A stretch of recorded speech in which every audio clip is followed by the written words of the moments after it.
Hi అండి. ఏం curry చేద్దామని ఆలోచిస్తూ ఉంటే ఫ్రిడ్జ్‌లో కొంచెం గోంగూర అయితే కనిపించింది. దాన్ని ఆయిల్ ఏసి మగ్గపెట్టేసాను. క్వాంటిటీ కొంచెం ఉందని చెప్పేసి పల్లీలు, ధనియాలు, జీలకర్ర కూడా దాంట్లో యాడ్ చేశాను. ఇద్దరికైతే సరిపోతుంది నేను చేసే పచ్చడి.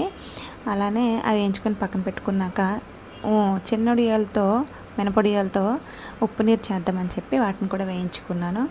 అవి వేగిపోయాక అదే కళాయిలో పోపు పెట్టేసుకున్నాను చారు కోసం.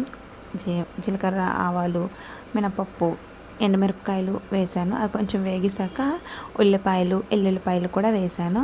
అవి వేగాక వేగేసాక నా దగ్గర మామిడికాయ ముక్కలైతే ఉన్నాయి, ఉప్పులో ఊరపెట్టినవి. అవి కూడా వేసుకున్నాను. అందులో వేసుకుంటే టేస్ట్ బాగుంటుంది. అవి వేగేసాక వాటర్ వేసుకున్నానండి చారు కోసం. కొంచెం ఉప్పుగాను ఉంటుంది. ఆ ఉప్పు నీరు పేరులోనే ఉంది కదా ఉప్పు చారు అని చెప్పేసి ఉప్పు వేసాను. ఈలోపు పచ్చడి కోసం పల్లీలు, సాల్టు, మిరపకాయలు, అల్లం కూడా వేసి